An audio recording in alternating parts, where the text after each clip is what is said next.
Welcome to the latest episode of our podcast series for financial advisors. Today's episode is industry legend Ron Carson on what it really takes to build a $20 billion enterprise.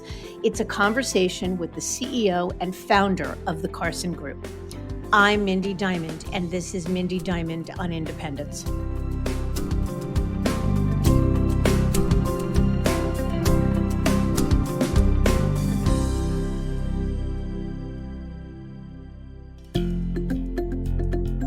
This podcast is available on our website, diamond-consultants.com, as well as Apple Podcasts and other major podcast platforms. If you are not already a subscriber and want to be notified of new show releases, please subscribe right on your favorite podcast platform or on the episode page on our website. For Apple Podcast users, I'd be grateful if you'd give the show a review.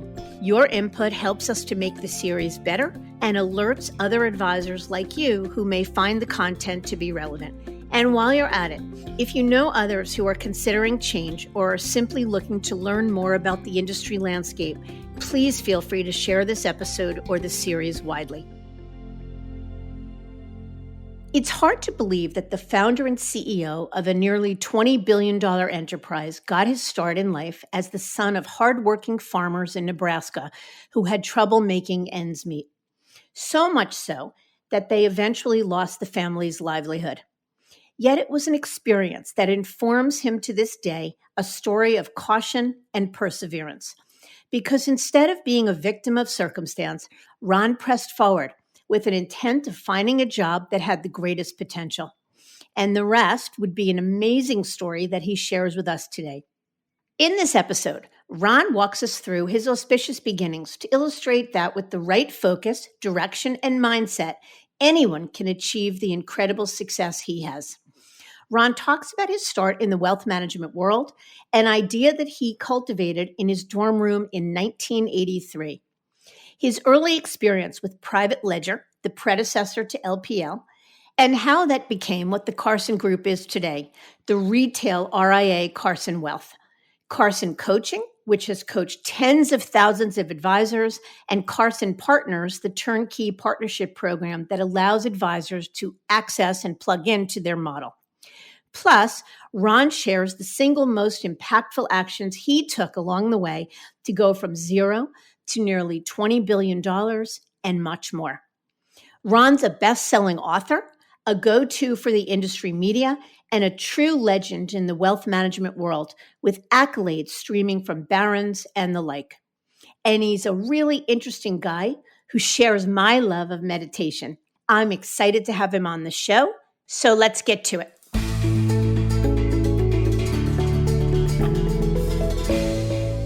Ron, I am honored and thrilled to have you join me today. It's great to be here, Mindy.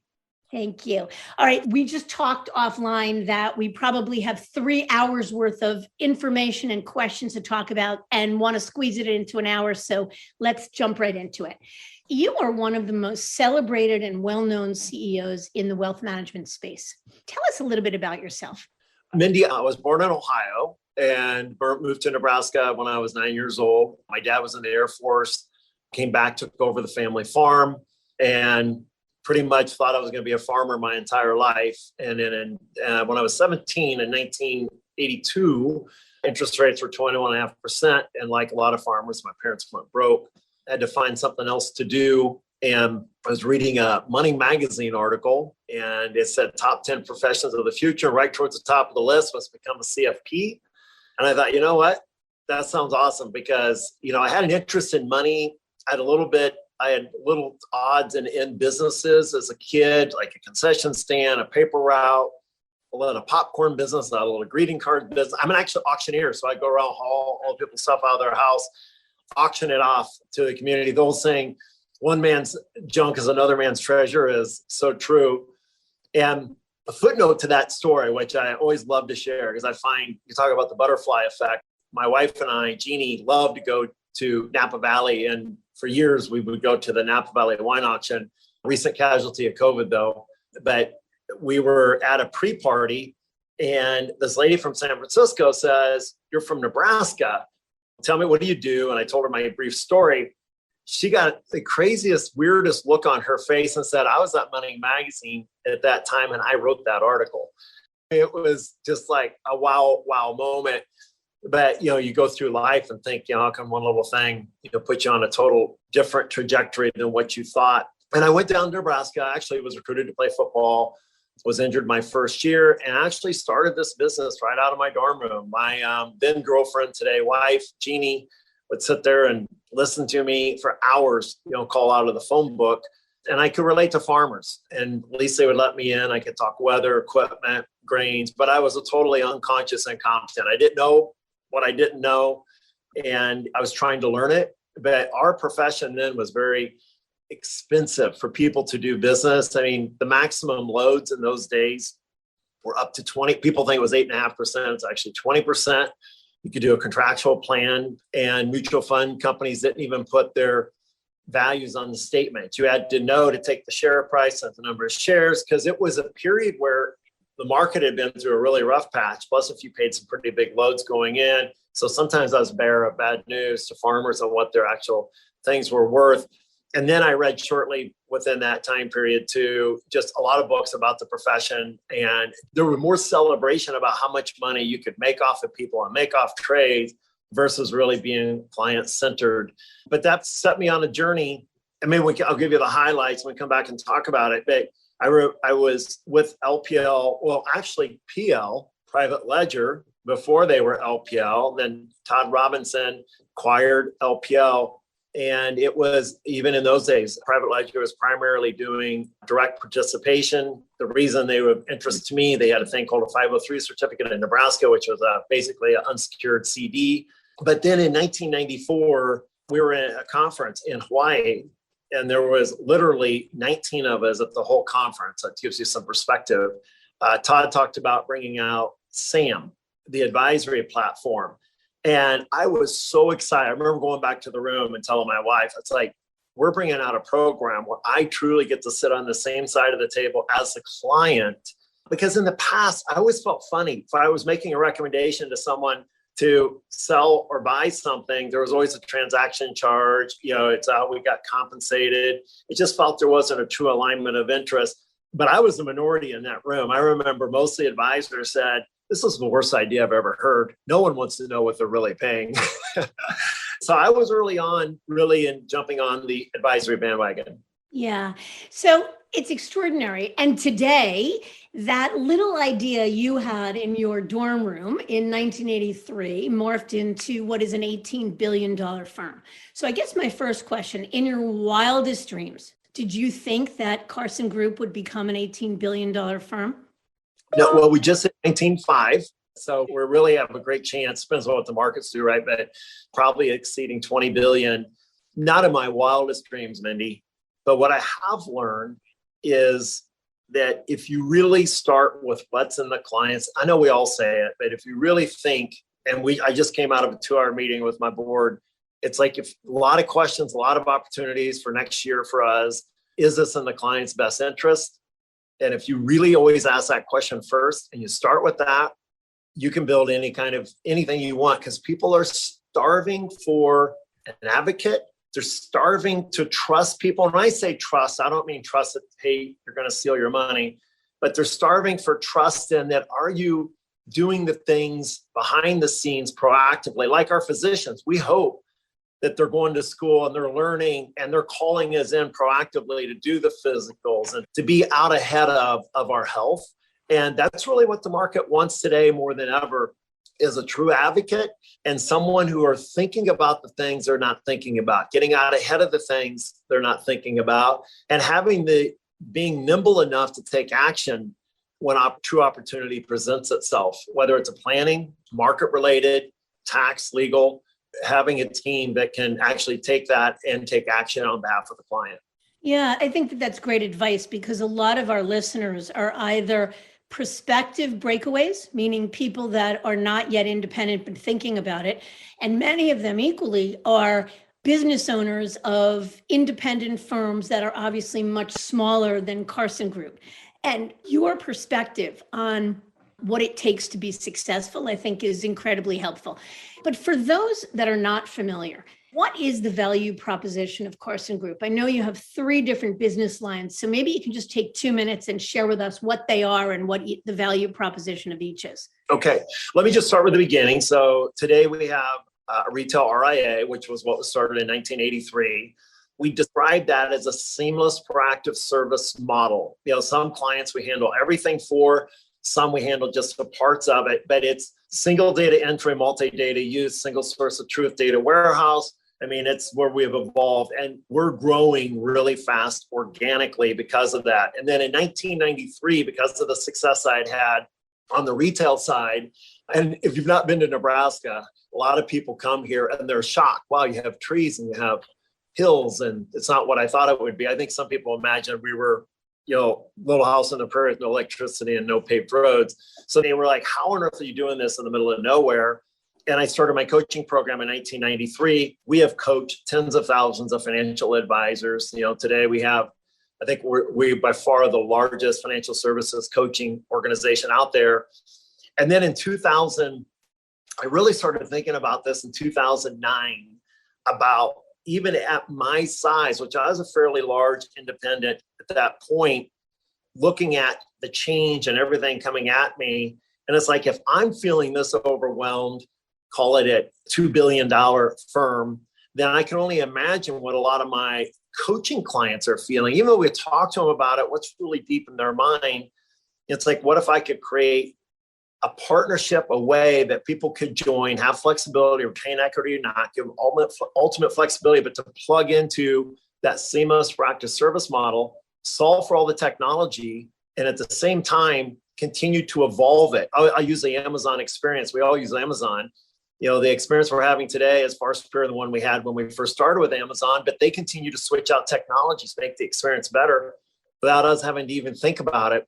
And that's what I created. Those are the 3 business lines: the retail, the coaching, and then Carson Partners, where people can be acquired by us, or they can just affiliate, retain their brand, retain all their equity, and just plug into our technology and our service offering. Thank you for sharing that, Ron. That's helpful. And we'll come back to a lot of that in terms of, what each stands for in just a bit. But one of the things that probably everyone in the industry, every advisor certainly would love to know from someone who has built such a successful organization that's rooted in all the right things. What do you think were the single biggest actions or the single most impactful actions you took along the way to get from 0 to what is 18.5 billion, soon to be 20 billion? Yeah, it depends on when you ask the question, Mindy. One of the things we teach within our coaching program is S-curve explosions. You'll go along and all of a sudden you'll gather information, and you'll have a huge growth curve, and then you'll level out, and either you're leveling out to start a decline or you're preparing for the next S-curve. So I've gone back and looked at my life and go, there's 7 or 8 of these just moments where I had an aha moment, and I can give you a few of them. Like when I was first starting off, I had no value proposition. I could connect with people. I came up with this idea that I coined in my first book, Tested in the Trenches, Love Affair Marketing. How do you make people feel so good about what we do for them, they want to reciprocate over and over again? And I remember just doing crazy things and learning. I had a questionnaire I would fill out when I was doing paperwork, because keep in mind, it was just me. I didn't even have an assistant when I first started. What's your favorite restaurant? What's your dog's name? What's your kid's name? What's your favorite author? And it was very labor intensive, but I was always doing something little for my clients, and I was staying on top of mind. And they, oh my gosh, did they help me grow my business? And then that led to, so I had a tremendous S-curve explosion through Love Affair Marketing. And then I was overwhelmed with, okay, I've got this client. They're this size, this many years. What do I do for them? What's my budget? Then I met Michael Gerber, who wrote The E-Myth. I actually was invited to spend a day with him with 3 or 4 other people in Aspen, and for an entire day. And I walked out of that on cloud 9 going, repeatable processes. And Michael Gerber's basic premise of that book, have you read that book before, Mindy? I did, and I love it. And what he says in the book is, with systems and repeatable processes, you can take ordinary people and deliver extraordinary results. And without processes, you need extraordinary people to get ordinary results. And this is where I think it's different financial services. I think if you're flipping hamburgers at McDonald's, that might be true. But in financial services, you need extraordinary people, which will lead to one of my next S-curve explosions. But without systems, you take extraordinary people and you only get ordinary results. But you need to start with extraordinary people because we are a people business. You have to think on your feet. So repeatable process systemization today, our organization is run around processes that we push out to all of our partners. And that way, if we need to make an adjustment and a change, we can make it system wide. And then the third piece, which I should have started with this, is desire. Burning desire in the gut. I've often said, if I could measure how much fuel you've got in your gut, I could tell you not how successful you're going to be, but how successful you could be, because you got to have that fuel. I think it's crazy. We live in a world that we expect people to do something they don't love for almost all of their life, to then maybe do something they love for a little itty bitty portion of their life. And by the way, because they've done all this other, they don't know how to enjoy life. So we created within our coaching program, as a result of my success, blueprinting. Live your life by design, not by default. And by the way, if you're in financial services just because you can make good money, but you don't love it, get out. Find what your jam is. Find what, like today, I'm 57 years old. I don't have to work. It's not about money. It's about impact. When I get out of bed in the morning, I am so excited for the day. Last night, we had some friends over sitting around the fire pit. They're like, why do you work so hard? I said, I don't work, and I don't feel like I've worked in 20 years because I don't believe in the distinction between the two. I believe in just having harmony in your life. And back to, if you find harmony with your activities being totally congruent with what the end looks like for you. You want to get to the end of your life saying, I'm glad I did, not that I wish I had. But those three items alone propelled Carson to that $3 billion mark before we even, just if you just took those three things, and then passion prospecting was added later. When I was doing seminars and workshops, and I have this like epiphany, like I love to do certain things. And the clients that love it, they know people that love it, that know people that love it, that know people that love it. I love to hike. I'm an aviator. I like to bird hunt. I like to fish. And so now we have a full-time captain in Marco Island. So we take prospects and centers of influence out all the time. We've got a retreat just north of Omaha, which gets used pretty much every day of the year. We're actually expanding the capacity up there because when you get these centers of influence or large prospects or any prospects and you spend that kind of time, or even with your internal stakeholders, we don't use the term staff or employees, we use internal stakeholders to actually spend that kind of time in relationship building. That was a major growth. So there's 4 S-curve explosions. And then the 5th one is I'm self-made billionaire here in Omaha. I said, Ron, as I said, hey, what's the secret? I used to do a series called Habits of Top Achievers. And I would ask them, all of them, the same question. If you could pick one thing, kind of like you asked me, that most led to your success, what was it? And this particular client said, I found the best people I could, and I got the hell out of their way. Mm-hmm. It's easy to say, it's hard to do because we've built our businesses from the ground up. And, we lament, especially I think my generation, about they just don't do it the way we did it. Well, that's a good thing. Embrace the difference, but really surround yourself with great people. And I'll steal a Jeff Bezos quote. A lot of times I disagree with my team, but I can disagree and commit. And I hope I'm wrong, because that just means I made a really good decision in bringing that person into the organization. Yeah. So let me ask you a question. That's incredibly generous of you to share that, and great information. You said you don't feel like you've worked a day in the last 20 years. Funny, I feel that way too. I love what I do. And I think that's an unusual gift. But I also know you work pretty hard. I think you're a guy who gets up really early in the morning. Tell us a little bit about that, what a typical day looks like for you. Typically, I get up between 4 and 5 in the morning. I meditate, and I haven't always been big into meditation. And I can't imagine, like, my day, there's times when I have grandchildren. So I had our grandson spend the night with us last night. And so he's up and he's got lots of needs in the morning. And so I wasn't able to meditate. But I meditate, then I work out. And then I'm normally in the office for our first meeting around 8:30. And then I have meetings, do live life until 4 to 6 o'clock at night. But I also do that. I travel. Jeannie and I talked about that Michael Gerber meeting in Aspen. So I fell in love with Aspen, going there clear back in the day when I couldn't afford to be there. But now we spend time in Aspen. We spend time in Arizona. We spend in Omaha. It's the other thing we did as a couple. And I would challenge people out there today is you made a comment, Mindy, that said, we're really blessed that we can do it. I think most people can do it if they can't do it overnight, but they can start on a journey to get themselves in a position where they love what they do. And I've told all 3 of my kids, you do what you love, enough money will show up.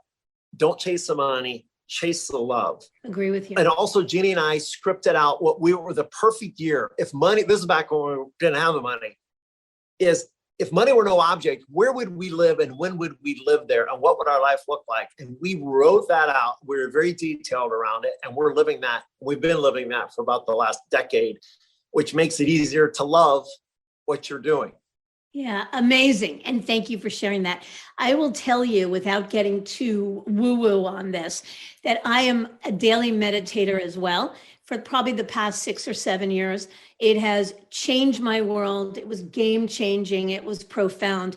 I am infinitely more present, creative, joyful, successful, better mother, better wife, better boss, better everything as a result of it. So take that for what it's worth. And I'm sure you'd agree. And Mindy, you can't get woo-woo enough for me. I mean, as I've gotten older, I've been more open-minded. There's a great book out there. I don't know if you've heard Becoming Supernatural by Joseph Dispenza. Phenomenal. I went to high school with Joseph Dispenza. No way. I did. I grew up with him. Yep. That's cool. I think his stuff is amazing. And there's a lot of, I call it woo-woo stuff, books, meditations that I do, retreats that I do. But I think that's also led to my business success. The more genuine, authentic self I've been able to be, the more zen I've become. And, I was a hard-charging drill sergeant, more out of fear, and I think it's healthy. We're actually having a huge mental health thing tomorrow. I grew up in a household where my dad was a terrible alcoholic. My mother was manic depressive and going broke when I was in high school. I've run from scarcity for so much of my early years of my life. And because I was scared of having that happen to me, I was just not that happy of a person. And so I demanded way unrealistic things, had unrealistic expectations. But the more I got into the self-discovery, I tell our stakeholders this today, and I love coaching people. You got to be selfish to be selfless. Because if your personal cup is not running over, you don't have anything extra to give to others. And you do that and you get into the woo, the zen, but whatever it is that feeds your soul, you will find more business success from that. Scott Ford and I wrote a book called Sustainable Edge. And our whole premise was balance leads to growth, growth leads to balance. It's a positive, virtuous cycle. Not only you can have it all, you should have it all. Because the more you have it all, the more impactful, the more results you'll get out of the life you want. I agree with you 100%. It's probably the biggest lesson I've learned in the last decade is the more authentic I am, the more successful I am. And hopefully people listening can take that as well.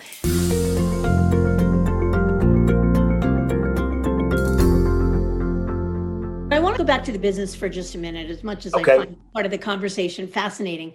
You talk about getting from 0 to 2 billion, from 2 billion to 3 billion, and that in and of itself is extraordinary, this S-curve growth.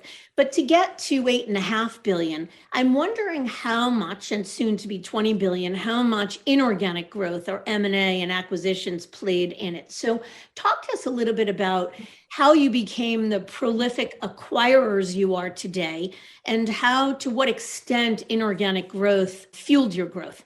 I think that's a huge misconception. Most of our growth has not been through acquisition. And we're just like in the last year, matter of fact, we're going to announce a deal. Well, I don't know if we'll announce it. We'll sign a deal here very soon. And it'll be one of the largest acquisitions we've done to date. And we really just doubled down. We now have an M&A group And that's as of the last 3 months. We have 8 people in our M&A group. And that was really driven a large part by Bain coming in saying, you guys are missing a huge opportunity. I mean, it's incredible you've gotten to the size you have without doing a bunch of deals. Our organic growth rate has been really good. That's one of the things that attracted us to Bain.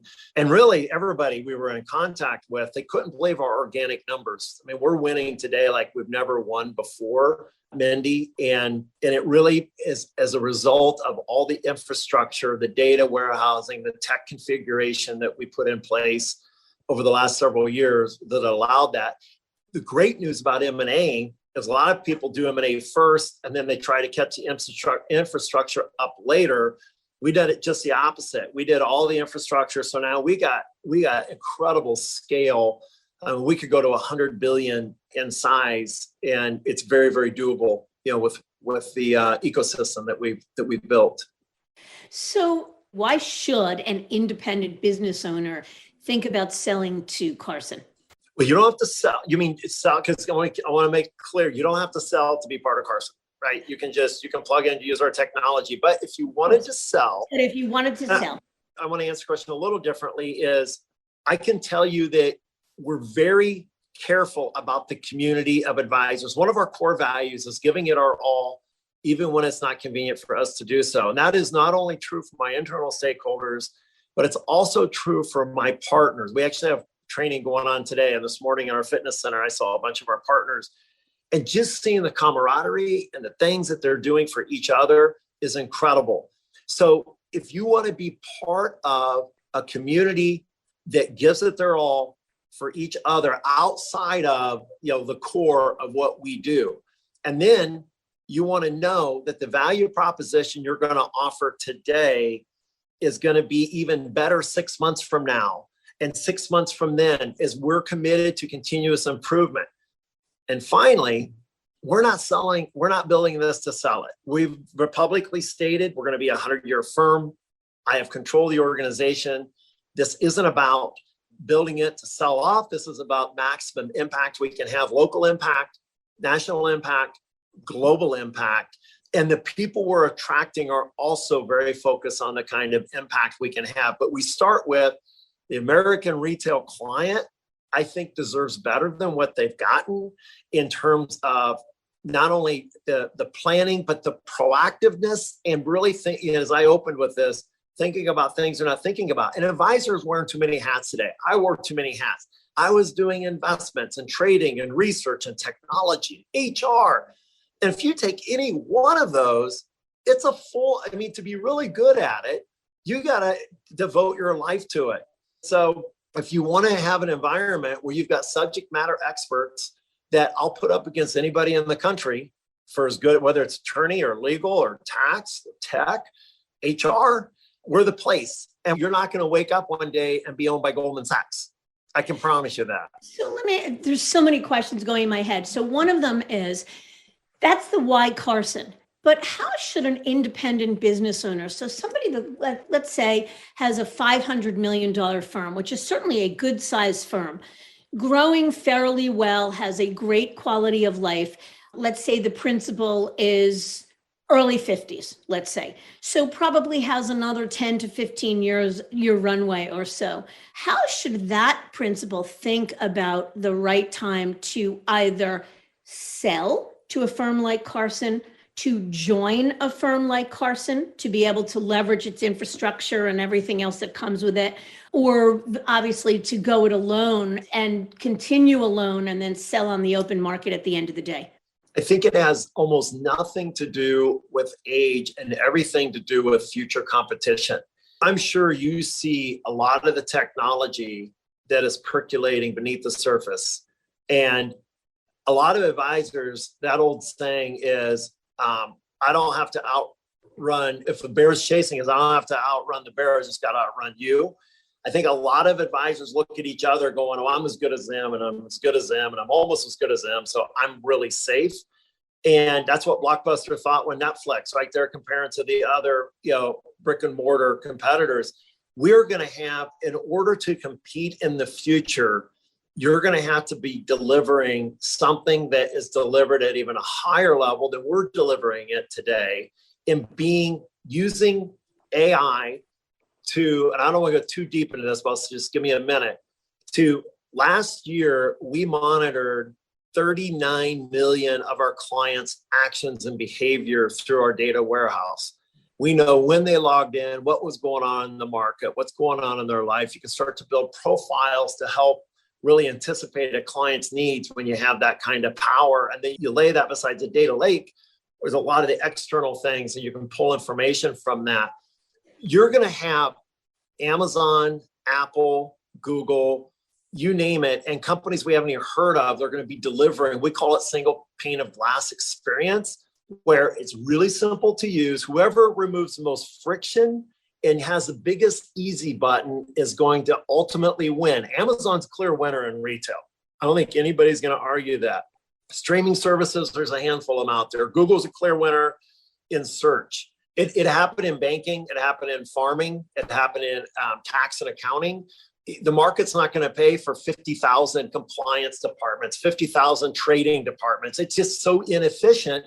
And people think, well, I'm protected because I've got this or I've got that. That may be true for a little while, but the next generation, even though the baby boomers have most of the wealth, we're seeing influence by the young professionals as heavier than ever. And they're open to looking at everything. And it's going to come down to make it easy, remove friction, and demonstrate to me that you're adding value beyond a doubt. And I'll give a great example in planning. We have a thing called Life's Moments.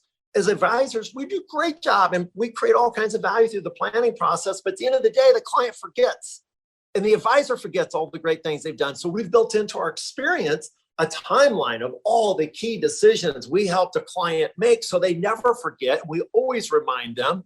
But these are table stakes, or being able to flag a client on when they're about ready to change an objective that's not in their best interest because of their behaviors when they're going on the market looking at it. So back to that question, is you really want to look to, are you big enough to own and integrate the technologies to give an Amazon-like experience for the future? And not only you, but the partners you're connected with, because you can only go as fast. You're only as strong as your weakest link. You can only go as fast as your slowest technology, because that ends up really holding things up. And so the real question is, if you're smaller, and I'm going to say under $1 billion in size, and you don't know whether you want to partner or sell, I would sell today, because valuations are super. I don't know if they could go higher. Who knows? I didn't think they would get this high. Sell today, or partner with a battleship, with somebody that you feel you've got a connection, your cultural fit with. And here's what we tell people, Mindy, when you join, I don't care what your effort and what your growth rate is, we'll double it. We will double your growth rate.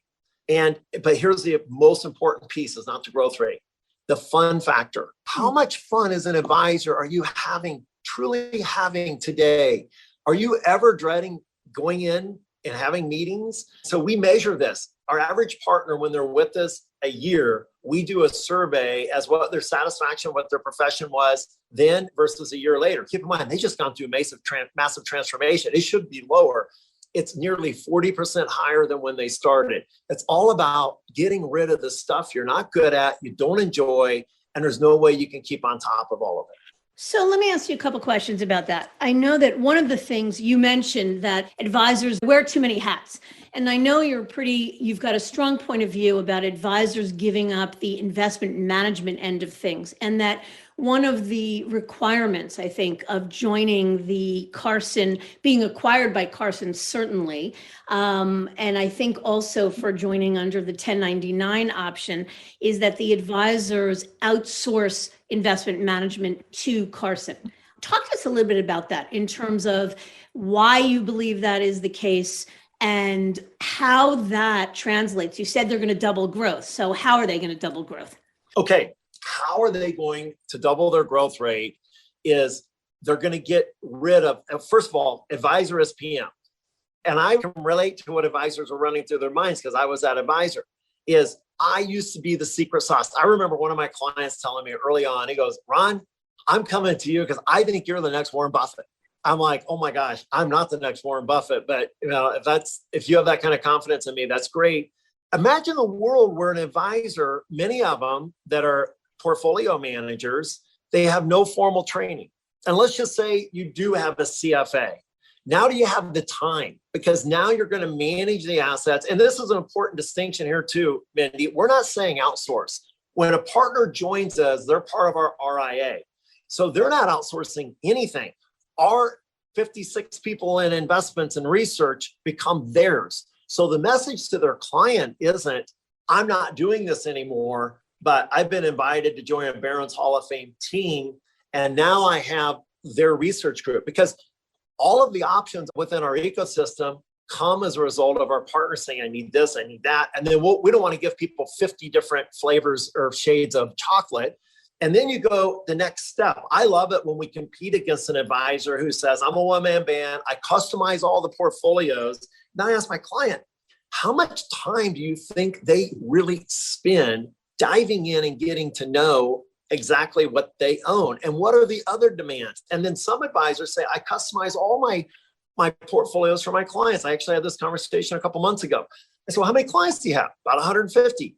And we do individual equities, and you've customized every single one. And I'm like, man, I mean, I know how much energy and effort goes into it. Advisors aren't very good at it. If they really looked and measured themselves as to how they perform, now true, you can have a period of dramatic outperformance, but over a long period of time, believe me, I was one of those advisors that thought I had a secret sauce for a while. And I want advisors to become librarians, not libraries. When you're trying to retain all that information, it weighs you down. It's really powerful when you can say, I don't know the answer, but I'll get my research team, I'll get my legal team, I'll get my tax team to get an answer for you. But I think it's important. People don't want to pay someone to outsource. The messaging is, which is true, and they go to their website, they see our entire investment research planning. All of our professionals are now on their team. And it's not an outsource, it's directly. All the information is connected. All the information lives in that single source of truth, the data warehouse, for the benefit of the advisors that join. Versus hiring a third-party manager, no one really wants to do that. It's clunky, reporting's not great. Sometimes you can talk to them, sometimes you can't. That's not what we're talking about here. And my theory was right, because many advisors had grown to 300 to 500 million in assets, been there for a decade, because they were dealing with, even if it was just a small percentage of their time and all these different areas of their company, they had very little time for new client acquisition. Once we removed all that from them and we gave them back their day, that's why their organic growth rate accelerates. And that's why they're having more fun, because they're only doing the things that they truly love to do. So what other factors, beside giving up investment management, freeing them to do other things, what else contributes to doubling their growth? I mean, that's a big statement that they will double growth. So what else? Yeah. So we're not supporting 10 different CRMs. We're not supporting all these different applications. Everything is converted into a single system. Our advanced planning team, you talk about where we're winning. I had an advisor last week. He brought in $60 million of new assets. He's only been with us now for about 2 years. His previous largest week he had ever had was like $5.5–6 million. So they're winning at another level because they can say, I'm going to bring my Omaha group. A lot of the smaller, simpler planning happens at the local level. And we love to say at Carson, we all talk the same language, but many of us have different accents. And so there's a local nuance on how to do stuff, but we want to help an advisor not have to think about all of those things and let them just focus on centers of influence, taking care of their existing clients and acquiring new clients. And virtually everything else can be handled by our team, from technology to planning to trading to asset management, HR issues, you name it. It's a tax on the advisor's productivity. So I think that there are many advisors that would agree with that, but an equal number of many that would say, I don't want to give up control. I like the fact that I get to choose and have agency over the CRM I use and every other aspect of my organization.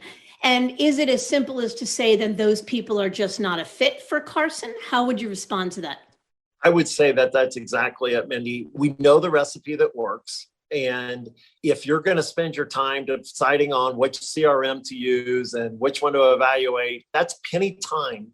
You're taking dollar time for penny tasks. It's not going to move the needle. I mean, really, if it's Salesforce, Financial Services Cloud, or Act, is that going to make the big difference in your? No, not at all. But you're going to spend a lot of time with updates and vendors call on you. And should we make a switch? And this isn't being supported. Or you have what Orange did last December about this time of the year. Oh, by the way, we're shutting down on 12/31. Go figure out another solution. How disruptive is that? So yeah, for those that want to make those kinds of get in the weeds and be that granular with their business, they're not a good fit for us. Let me ask you another question. Your 1099 model is what we would describe as supported independence. And that is probably the fastest growing and most popular version of independence. So an advisor who is independent minded, and I think I'm talking more now about somebody who's currently an advisor working as an employee for a traditional firm that's thinking about going independent. The choice for supported independence to be able to rely on an established infrastructure or a firm to get them from here to there, to know what they don't know, to support a lot of the middle office and back office tasks is incredibly popular. What would you say? I mean, there are many mega firms in the supported independent space that could say a lot of what you say. We have scale and we have infrastructure and we have capacity that you may not have.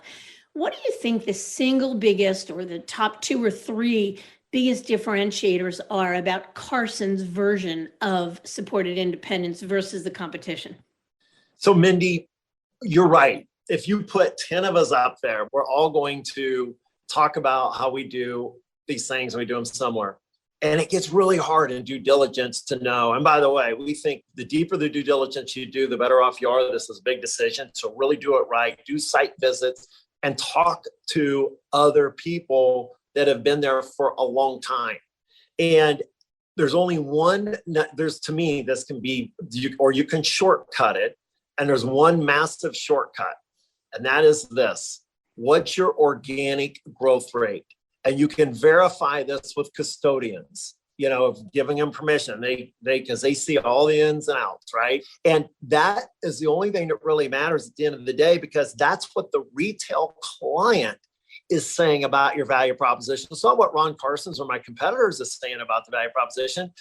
The number that really should matter is what the retail clients are saying about your value proposition. And listen, there's going to be, I think, Tibersion said it, Hurley said it, I think they're right, they said it at least 10 years ago, that there's going to be 7 to 10 mega firms out there. And I think that's probably right. It's going to be similar to the banking that we have today. So there's rooms for nuances to do this differently.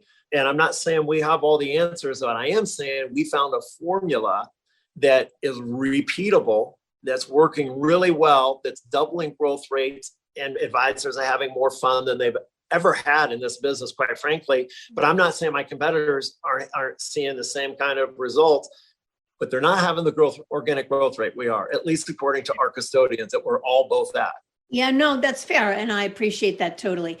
So I want to switch to the topic of taking on an investor, because not long ago, you took on powerhouse private equity firm Bain Capital. You mentioned it. So tell us a little bit about that decision to switch out one private equity investor for another and the timing of it. Why then?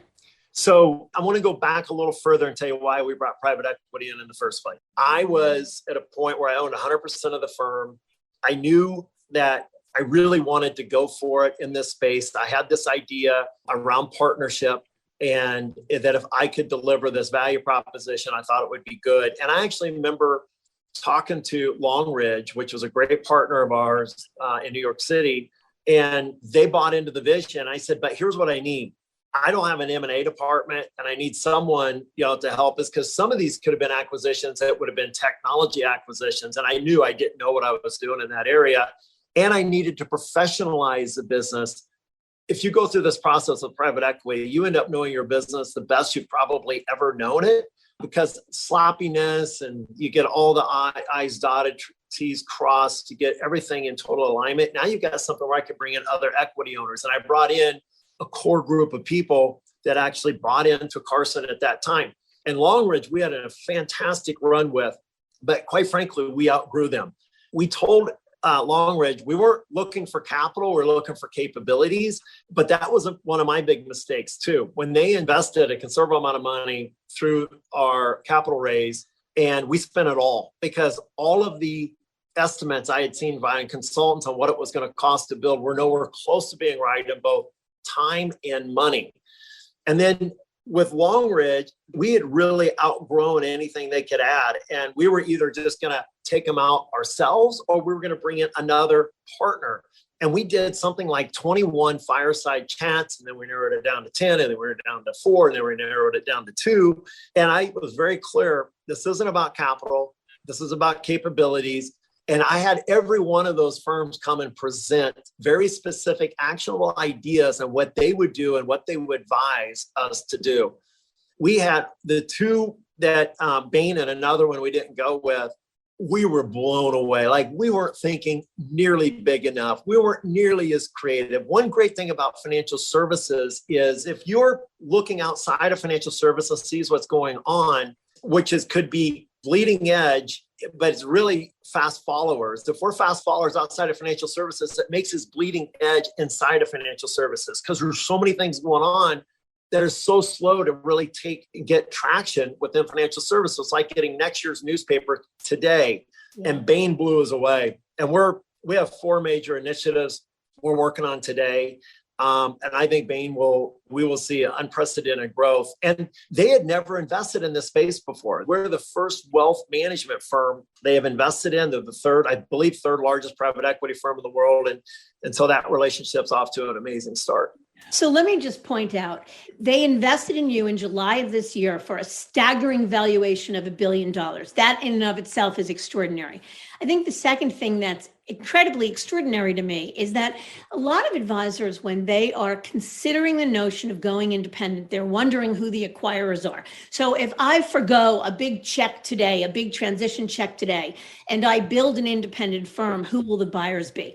The fact that the third largest private equity firm in the world was interested, not just in Carson, but in a sound wealth management space, a sound wealth management firm, is extraordinary. And every day we're reading about top private equity firms investing in well-run, scaled financial services firms. So that's extraordinary. So for you, the decision to take on an investor, whether it be Long Ridge years ago or to switch out and bring in Bain now, was about wanting to grow in a way that you couldn't then, or you couldn't without them.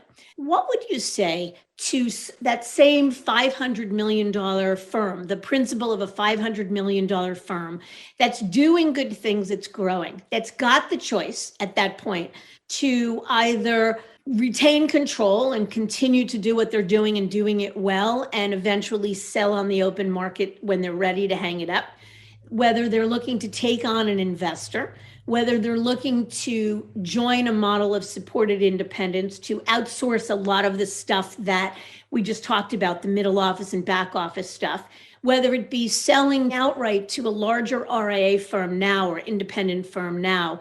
How would you counsel them to think about those options?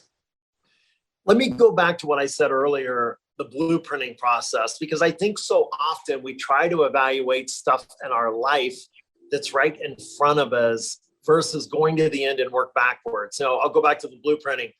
I would ask, if I were coaching that individual person, I'd say, let's go to the end and what success look like for you personally, with your family, and professionally. And based on what their answers were, would inform what kind of action they should take today. And there's lots of different ways to do it, Mindy. I would caution, though, on private equity, unless you're of a certain size, and I've seen this within our coaching group, unless you're of a certain size, you're not attracting a big A team. You're going to get a B or a C team. And a lot of times they don't know enough about your business to really, so if it's just financial that you're looking for, that's fine. But if you're really looking for know-how, you have to be a certain size to even have that option. So I think it's really around Do I partner or I just go it alone?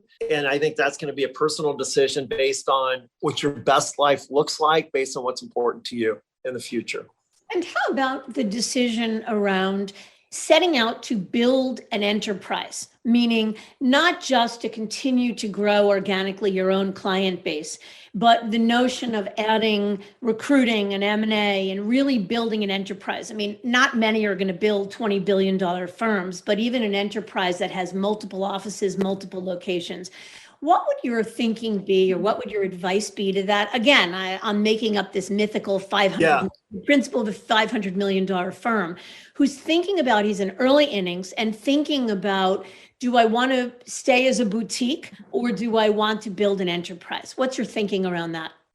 Yeah, I think that people is the hardest piece of that, Mindy. And I guess I was a total unconscious competent when I started down this road.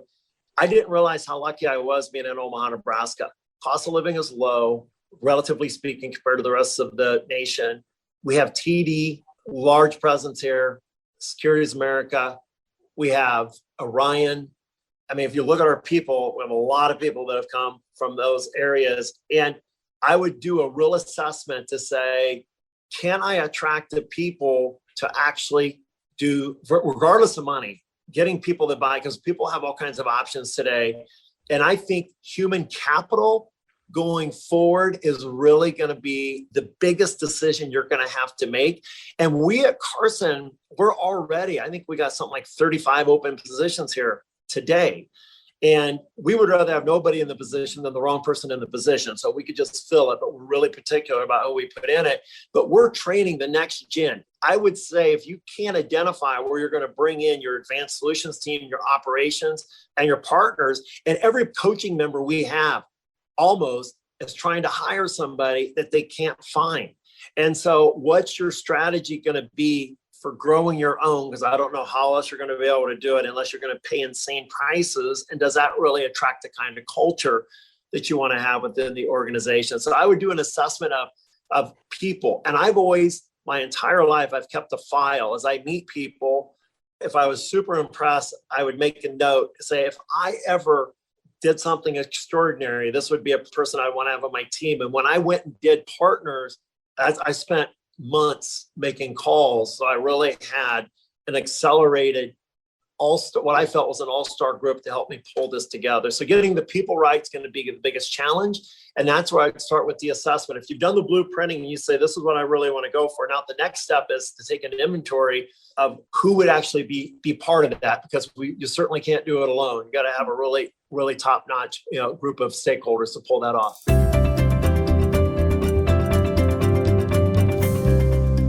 There are probably a million more questions I could ask you, but for the sake of time, I want to ask you where you think the industry is heading. The real question I want to know is, do you think that the independent space will continue to be all the rage? I do. We're early in the first inning of, you and I were talking before this started. I mean, you couldn't be in a better position where you're at. I think you got an amazing decade run. And I think it's going to be massive consolidation. And there's going to be major players that come into our space that we've never even heard of today. I think it's a matter of time before we have the clients have to pay differently than they've paid. And that's a whole other debate. But having to write a check for the fee, if all you're doing is asset management, I think that's going to be a harder check to have people write. I think the profession will look a lot different a decade from now than it looks today. And I think there'll be a lot fewer players, but I think we're going to be doing really great work because of technology. And I don't believe technology is going to replace the advisor. Technology is only going to allow the advisor to do our job better, because people still, I'm a pilot. Listen, the plane can almost fly itself, but people want to know there's someone sitting up there in the seat, because in the case of emergency, the pilot's the only person that can really save the plane. That's true of a well-defined financial plan. Most of the time, you don't want to oversteer it. But advisors need to use technology in order to deliver alpha. And there is an alpha that can be delivered by managing consumer behavior. And it's still going to be a people business. I mean, there's going to be a segment that do it themselves and have digital and a great digital experience. But I'm very bullish on the future of the human advisor. Yeah. But why would an independent advisor be better positioned for the future than an employee-based advisor, given the fact that there are going to be some massive disruptors coming to the space? I don't know that they will be. This comes back to this individual, what's your individual path that you want? You may want to be a W-2 because you don't want to work that hard. And being an independent, being a business owner, you're always on, you always have things. I was having lunch yesterday with another advisor. They got a text right in the middle of lunch that one of their key people quit. Well, if you're a W-2, you don't have to worry about that so much, right? And so I think it really comes down to, what do you want out of your life? I think you'll be successful in either, but I don't care if you're a 1099 or a W-2, make sure you're on a battleship that's a battleship today that's committed continuous upgrades and improvement to the value proposition, that they're never, like I always say, we're pleased but never satisfied. Pleased with what we're at, but we've always got this insatiable appetite to do things at a higher, better level for the benefit of the people we serve. Yeah, I think that that's a very fair distinction. It's not just that any independent is going to be better or well prepared enough. It's got to be independent with the right infrastructure. And that choice about who to align with has everything to do with, how does the advisor want to live his or her business life? And is the choice of who they partner with the right choice as well? Yes, very well said. Good. Ron, this was just not only personally delightful, but incredibly informative. I mean, I could have gone on all day. So I hope you will come back again, because we'll have conversations about how advisors should be charging. And you have lots of wonderful, wonderful wisdom based on real success that anybody would find helpful. So thank you very, very much. Thank you for having me, Mindy. And you're amazing. You've done so many great things to our wonderful profession. And so just thank you for showing up every day. Thank you. What a nice compliment. Thanks so much.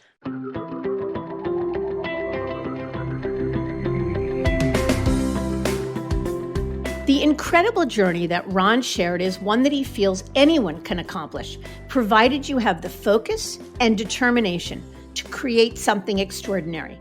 Plus, the ability to design repeatable processes and deliver exceptional client experiences.